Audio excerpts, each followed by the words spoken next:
Hello, this is Professor Mark again, continuing on with our SEC 201 lectures, Chapter 3, Chemical Reactions and Reaction Stoichiometry.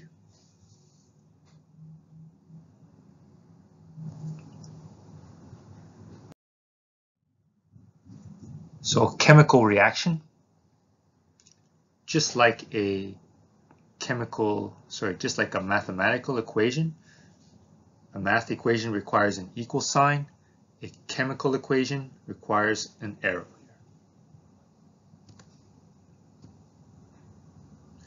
This stands for heat, the triangle. We won't focus on that yet. But a chemical equation or reaction consists of reactants on the left side of the arrow and products on the right side of the arrow. We have coefficients, which are in front of the compound. So the coefficient for H2 is 2. The coefficient for O2 is 1. It can be a 1 there, but we assume there's a 1. And the coefficient in front of the H2O here on the product side is a 2. We also have subscripts.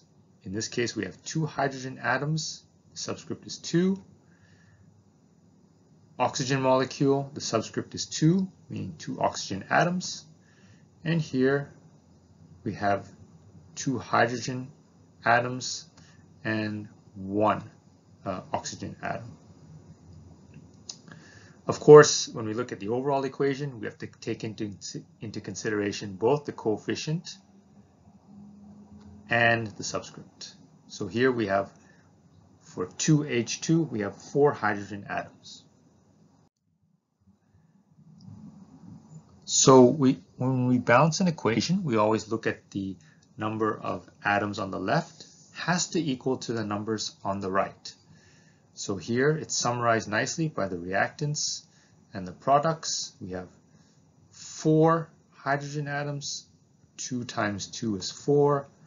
We have 2 oxygen atoms. 2 times 1, here is 1, is 2 oxygen atoms. And on the right side, we have 4 hydrogen atoms and 2 oxygen atoms. 2 times 1 will give us 2 oxygen atoms. So if we look at the orange and the blue, we have a balanced chemical equation. Same amount of atoms on the left of a particular type, same amount on the right of the same particular. So as I said, you must have an arrow to have a chemical equation. We will also consider the gases: solid, liquid, gas, and aqueous. Aqueous means that the compound is in water.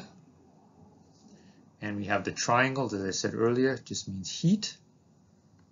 That means heat is added to the reaction. So in this case, we look here, we have CH4 plus O2, CO2 plus H2O. We check if our equation is balanced. That's the first thing we should do whenever we encompass a chemical equation, to check if it's balanced. So here, right away, I can see we only have 4 hydrogens on the left and 2 hydrogens on the right. When we balance chemical equations, the only thing we can do is add or change the coefficients. We cannot change the subscripts at all. For instance, if we changed O2 and we made it O3, that would no longer be oxygen gas. It would be ozone, O3, and we cannot do that when we're balancing equations. We can only change the coefficients. So as we said earlier, it's not balanced. How would we balance this? Well, we could add a 2 in front of the O2, 2 in front of the water. So one technique when we're balancing equations is always to leave the most simple compound to the very end. In this case, the O2 would be the most simple compound. The first thing I would look at is see, as I mentioned, there's 4 hydrogens on the left, only 2 on the right. So I would add a 2 here to make 4 hydrogens on the left and 4 hydrogens on the right. Next, we would look at the carbon. The carbon, 1 carbon on the left, 1 on the right. And that the leftover then we have to look at is the oxygen. There are 2 oxygens plus another 2, gives us 4 oxygen atoms on the right. Then we have to add a 2 here on the left to give us 4 oxygen atoms on the left as well. So this would be our balanced chemical equation. We would read it from left to right. The coefficients are 1, 2, 1, and 2. As I said, we never change the subscript. The only things we can change are the coefficients. Another example, just take a moment to see if this equation is balanced.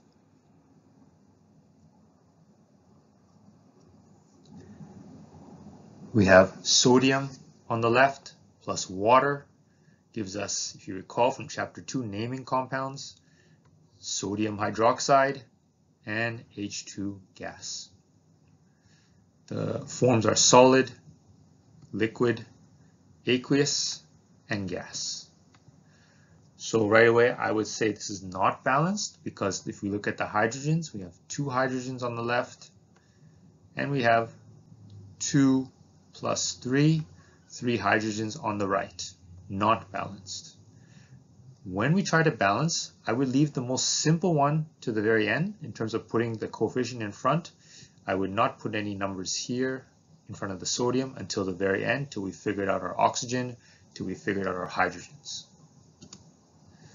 So when we balance, we get 2 sodiums on the left, 2 waters, 2 sodium hydroxides, and 1 H2 molecule.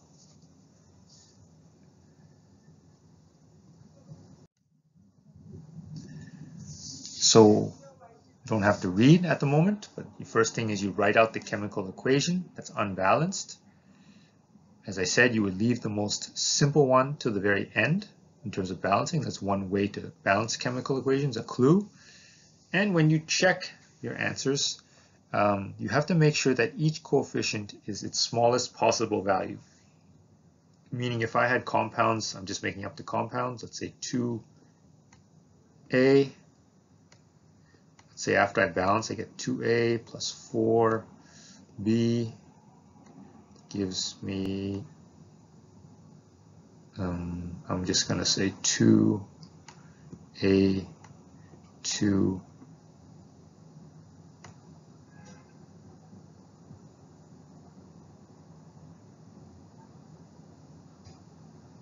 B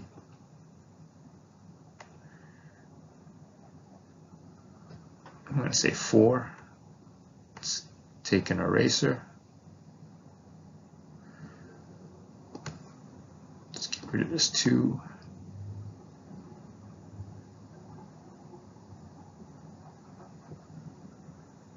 Let's change this to a 2. So in this case, if this was our final answer, we would have to simplify the equation, meaning this would now become, we'd have to divide both sides by the left and the right to get it to the most simple form. This would become 1. This would become 2. And on the product side, you have to divide by 2. This would become 1. So again, you cannot leave the equation as 2, 4, and 2. You'd have to simplify it to 1, 2, and 1. Again, you do not put the 1s in front because it's understood that when you don't have a coefficient in front, there's 1 of that particular molecule. So here you can try these problems. Just give it a pause. As I said before, these answers will be posted on the Blackboard Common site as well. So just pause and give yourself a moment to try to solve these. Number 3, the more challenging one. 1, the more simple one. So again, let's come back. This one is not balanced. Number 1 is not balanced. We see here that there are 2 oxygens on the right and 1 on the left. Our clue is we should leave this mercury to the very end. So let's put a 2 here on the left because there's 2 oxygens on the right and only 1 on the left. But when we put a 2 there, it becomes 2 on the left, 2 on the right. As a result of putting the 2 in front of the HGO, this would be mercury 2 oxide, we have to compensate this and put a 2 here in the product side to make sure everything is balanced. Okay, so I would read it from left to right. The balance equation is 2, 2, 1. Our next example, we'll read our compounds: barium hydroxide reacting with phosphoric acid, giving us barium phosphate and dihydrogen monoxide. Again, things we should be familiar with from chapter 2. The first thing I see here is an imbalance of the barium. So the first step is I would add a 3 on the left because there's 3 bariums on the right. So I should add a 3 there to make 3 bariums on the left. I also see here there are 2 phosphate groups.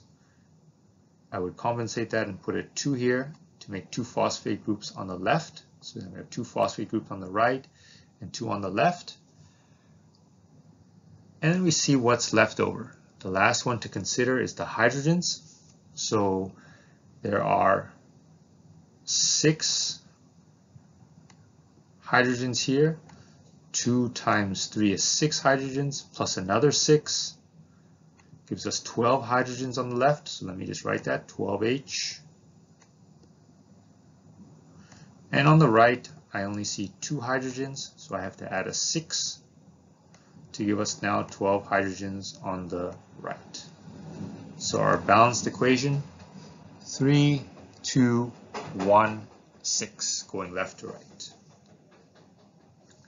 A more complicated example, number 3, we have to write out the equation. So we have to use our knowledge from chapter 2, nomenclature, reading of inorganic compounds.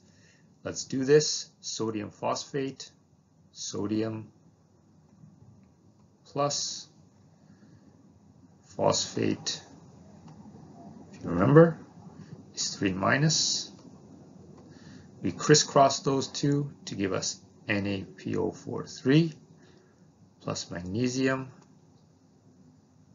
2 plus, remember it's an alkaline earth metal, plus our halogen Cl minus. So when we crisscross those two, we get MgCl2 to give us Mg3, I'll work it out for you, PO4 2 plus sodium chloride. Sodium is +1 charge. Chloride is a -1 charge. Okay, so let me just erase this part here.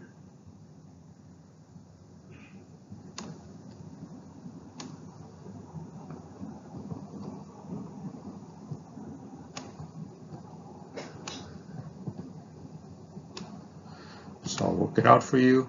It's again sodium phosphate, Na3.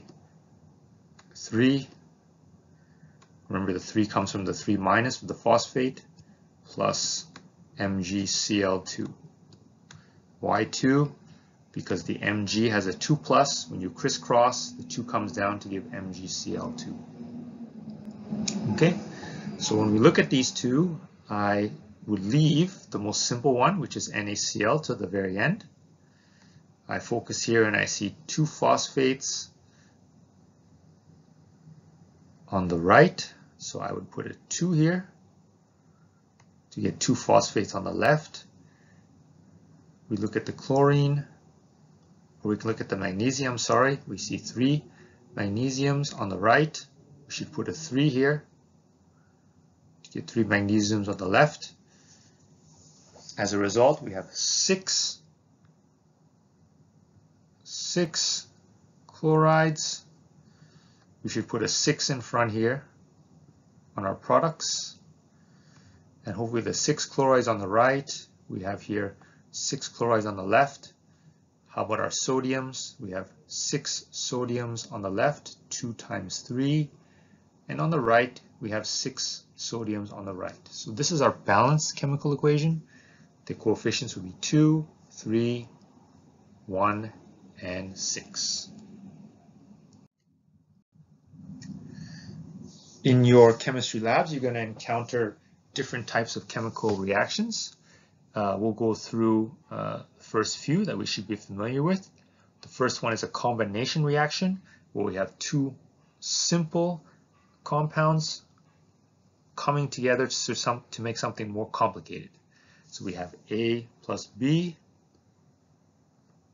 coming together to get AB. And these are all examples below. I think you guys can start naming some of these things, like calcium oxide combining with water to give us calcium hydroxide. Again, you should check if each one of these are balanced. But again, you have on the left, you have two simple things making a more complex thing on the right. We call this a combination reaction.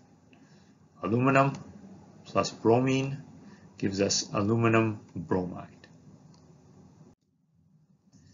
We have the opposite, a decomposition reaction, where we have something more complex breaking down to give us more simple components. All of these are examples below. For instance, the first one is, you guys remember the name? Uncross. So it would be lead 4. This one is lead 4, giving us lead 2 oxide plus oxygen gas. So I'll repeat, lead 4 oxide breaking down to give us lead 2 oxide plus oxygen gas. Calcium carbonate breaking down to give us calcium oxide plus carbon dioxide. Combustion as well. In our lecture, we'll focus on combustion of carbon. Everything, whether it's be paper, wood, humans, we're all made of carbon, so we can combust. What makes it a combustion reaction for our class is that it has a carbon element, it has oxygen. We need oxygen for something to burn. We cannot burn a candle in a very tiny enclosed area. If we cover our hands over the candle, it will go out. And our products are water, CO2, and energy in the form of light or heat. So you'll see probably like in the lab, you'll see a metal burning. That's also considered combustion. But for us, we'll consider carbon compounds being combustible. So we talked about combination, when A and B come together to make AB, decomposition, AB breaking down to A plus B, and combustion, needing oxygen to give us energy, water, and carbon dioxide. The next topic is formula weights. So this is, I believe, a relatively simple topic in that you will have a periodic table in front of you and you want to measure its atomic weight.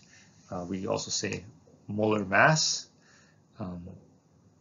as well. We'll talk about that, the molar mass in grams per mole. We also have formula weight in units of atomic mass unit, AMU, which we saw before. So in this case, what is the molar mass in AMU units of K2SO4? Again, potassium sulfate from chapter 2. So how would we do this? We first have to identify how many of each element we have. So in this case, we have 2 potassiums, 1 sulfur, and 4 oxygens. Once we know that, we go to the periodic table. We will multiply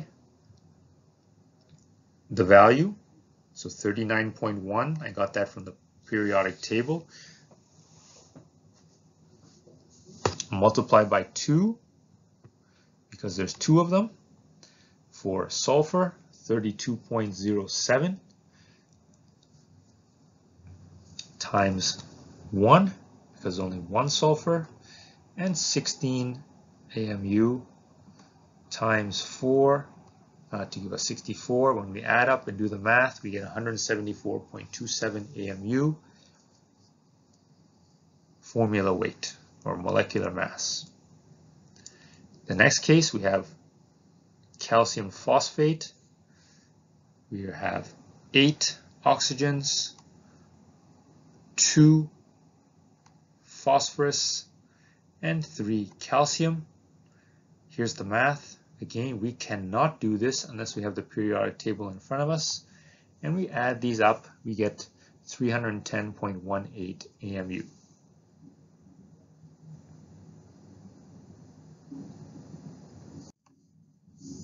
So an exercise for you guys to try. So you can pause the video and try. What is the formula weight of H2O? What is the formula weight of potassium chloride? What is the molar mass of ammonium phosphate?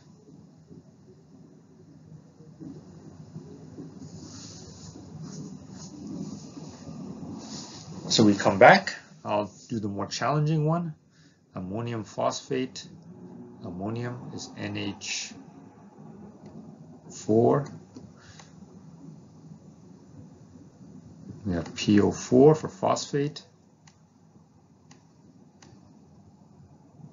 3 minus and a plus. When we crisscross, we get NH4 close bracket PO4.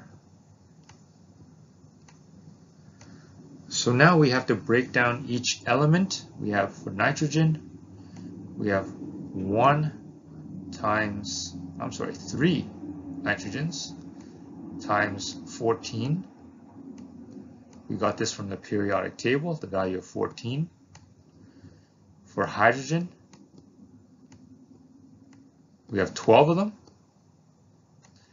times 1.007.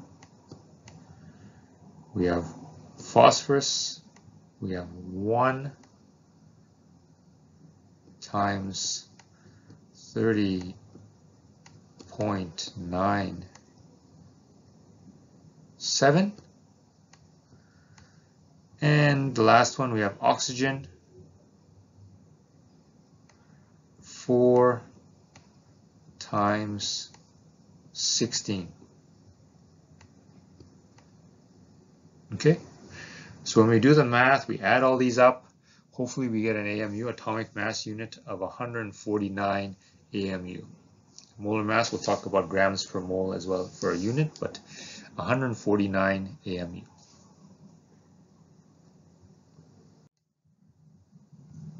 Switching gears a little bit, we have a new topic, percent composition. It just defines how much of each particular element is in the entire compound. And for that, we have to know the mass, the formula weight of the particular element, or formula weight for the compound, atomic weight for the particular element. In that, we need our periodic table in front of us. So if the question is calculate the percent composition of calcium phosphate, we look at each particular element. In this case, we have 3 calciums, so let's look at calcium percent. We have 3 calciums. We multiply by 40.078, which can be found on the periodic table for calcium. And then we divide by 310.74, which is the entire formula weight for, which is the entire mass formula weight for the compound Ca3PO4 bracket 2, calcium phosphate. So when we do the math, 3 times 40.078 and divided by 310.74 times 100%. We have to do that according to our formula to find the percent composition. We have 38.69%. We do the same thing for phosphorus, 2, because there's 2 of them in the formula. 2 times 30.97, 30.97, we find that from the periodic table from phosphorus. And then we divide by 310.74 again, the formula weight for the entire substance. Multiply by 100%, we get 19.93%. And the last one, we can work it out as well. We would do 8, because there's 8 oxygens, times 16, which is the atomic weight of the oxygen, divided by 310, and we would technically get 41.37%. Okay, we don't necessarily have to calculate this all out because all these percentages should add up to 100. So 100 minus 38.69 minus 19.93 will give us this 41.37%. So there are two ways to calculate the last element, by subtraction from 100, or work it out using the molecular mass from the periodic table. I'll give you guys a try, so you can pause the video. If we come back, look at A, calculate the percent composition of copper 1 oxide. First you have to write out copper 2O.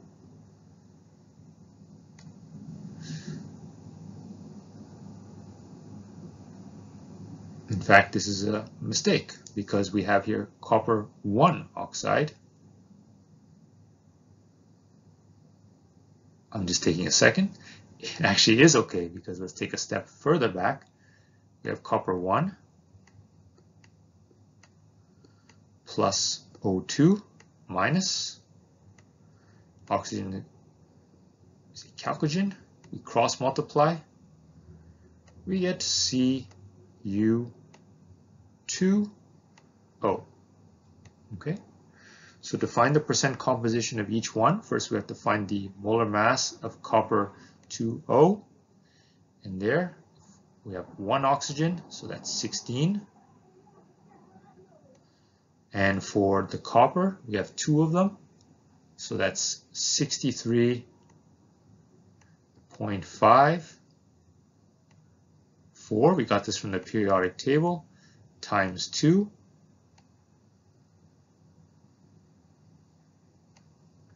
Which gives us 127.1. So let's write this 127.1. So when we add these two numbers up, we get a total of 143.1. So this is our formula weight that goes in the denominator. So we focus on the copper, which will be 127.1 divided by 143 times 100%. I'll let you guys figure that out. We can see the answer here, 88.82. And if we do the same for oxygen, 16 divided by 143.1 times 100 gives us 11.17%. Okay? So that was part A. Part B, they're asking you to calculate the mass of copper in 25 grams of sample of copper 1 oxide. So we have to use our answer from part A. Erase.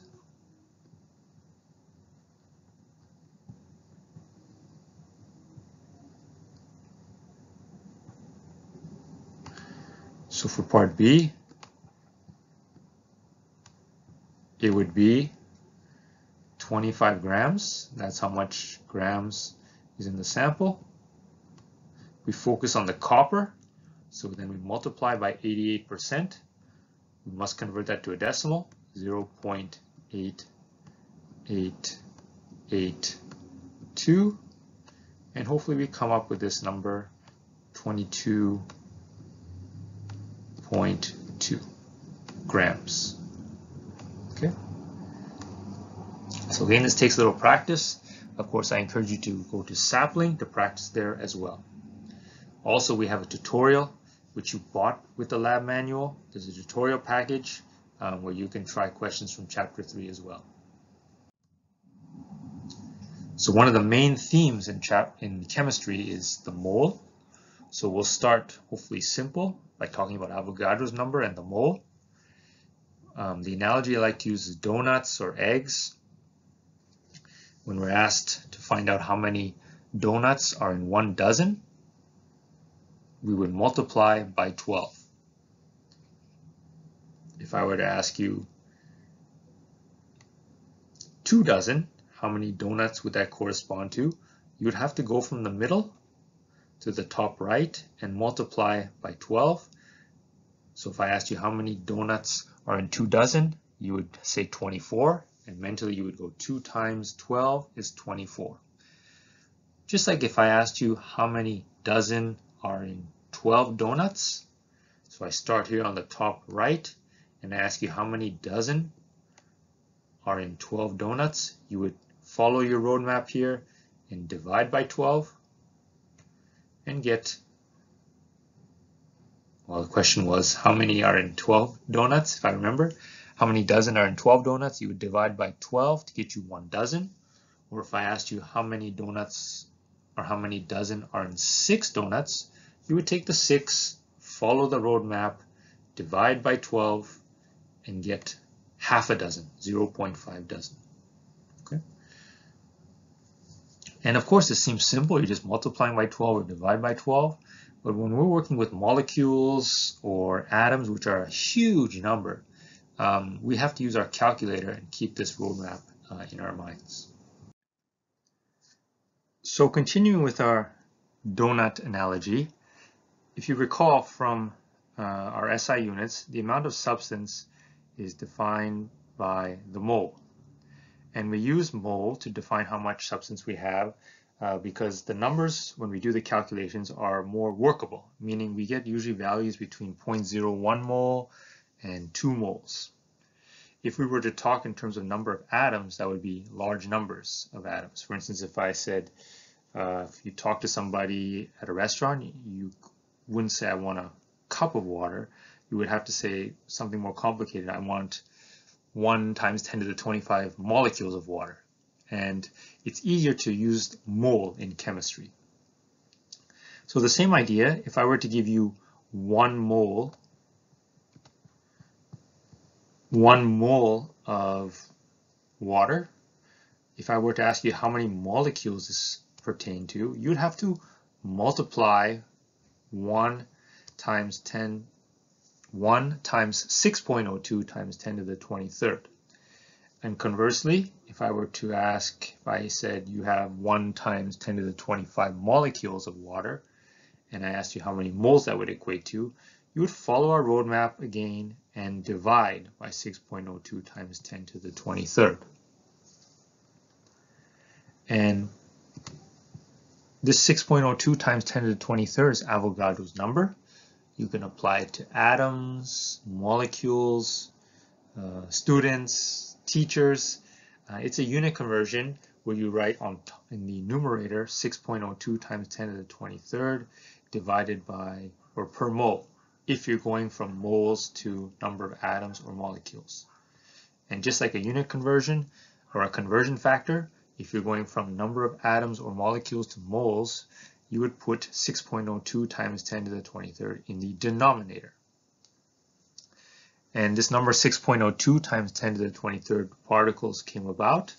So hypothetically, if you were given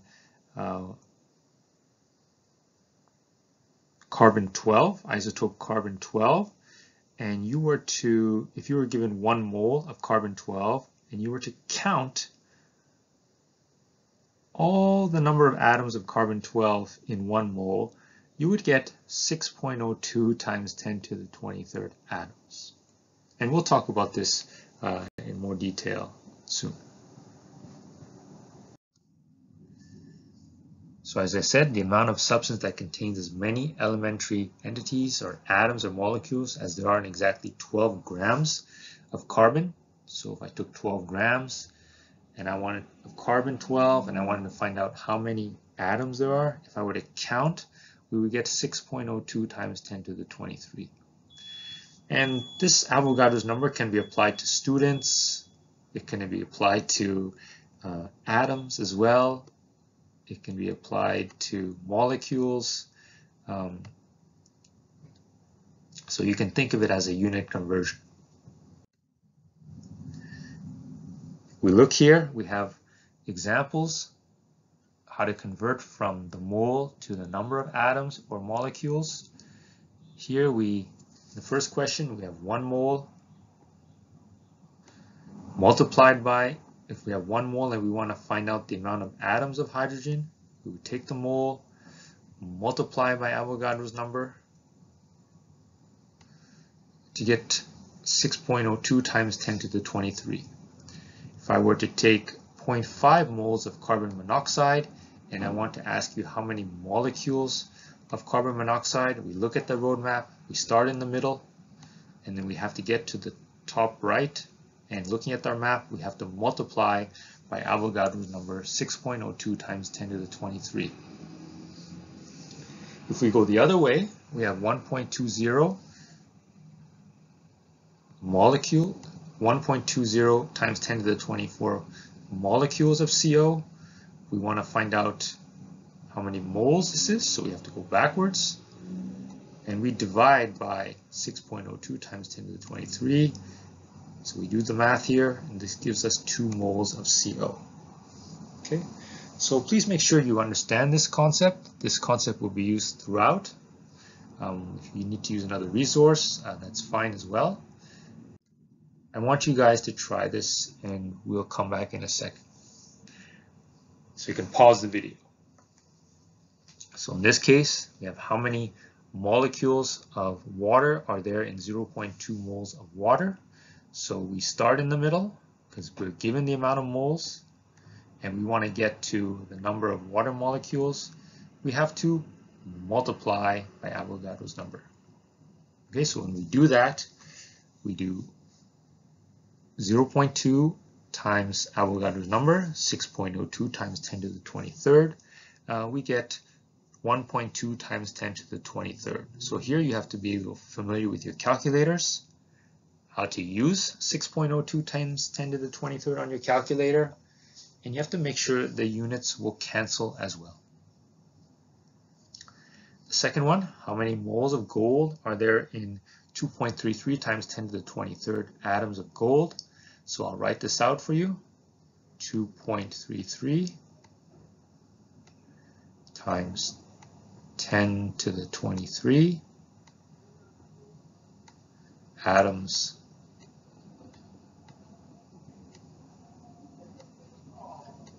of AU. So we start in the top right hand corner. We want to get down to moles, so we have to divide by Avogadro's number. So when we divide, we have the unit will be a mole on top,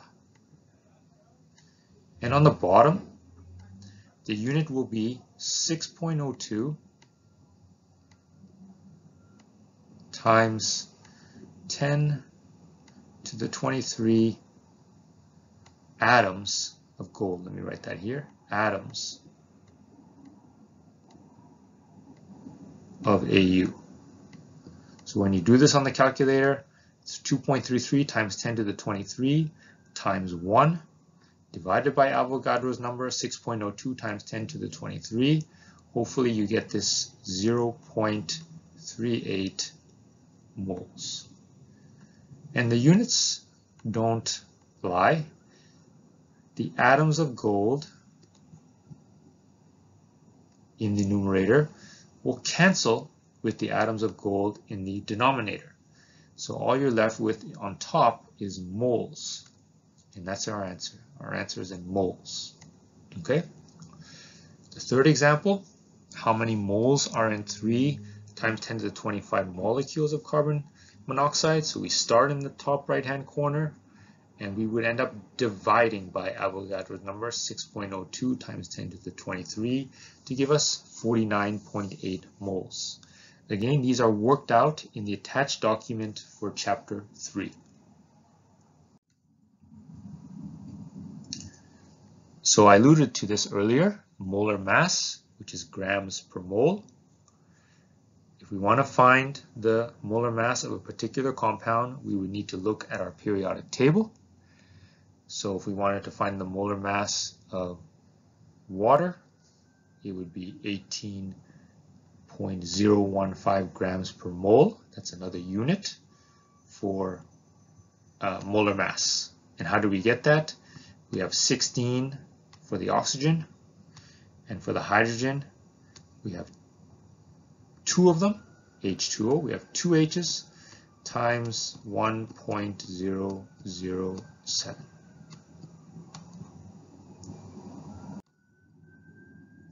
So we expand our roadmap. We talked about earlier, just a couple slides ago, the right side. Now we're going to expand and talk about the left side, mass and molar mass. So on the left side, if we want to find the mass of a particular compound, so if we had 2 moles of H, and we want to find the grams of H, we would start in the middle here, 2 moles. Following our roadmap, we would multiply by the molar mass. And how do we find the molar mass of a compound? We have to look at the periodic table. So in this case, the molar mass of hydrogen is 1.0079 or 1.008. We do the math here, we will get 2.016 grams of H. Notice the units will cancel. The moles here will cancel with the moles of H here, and all we're left with is grams of H on top. The second example, 0.600 moles of CO times 28 grams of CO divided by a mole of CO gives us 16.8 grams of CO. Again, we start in the middle, and then we multiply by the molar mass of CO. The molar mass of CO is 28, 12 from the CO, and 16 from the oxygen. Sorry, 12 from the carbon, 16 from the oxygen, and we get 16.8 grams of CO. The next one, we are given 50 grams of hydrochloric acid. So we start in the top left, and then we have to get to moles. Therefore, according to our roadmap, we need to divide by the molar mass of HCl.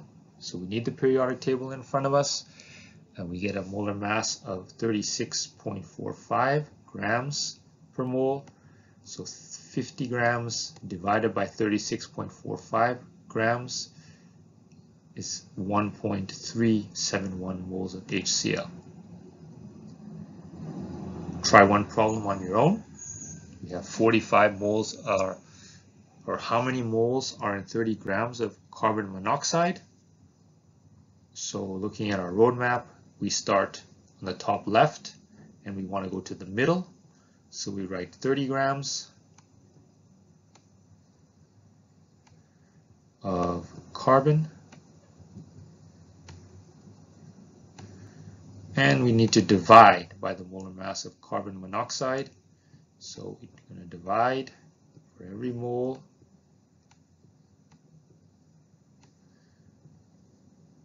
We divide by the molar mass of carbon monoxide, which is 28 grams of carbon monoxide. Here there's an error. As you can see, this should be carbon monoxide. And we're left with 1.07. So we'll stop there, and we'll continue for part 2 in a few moments.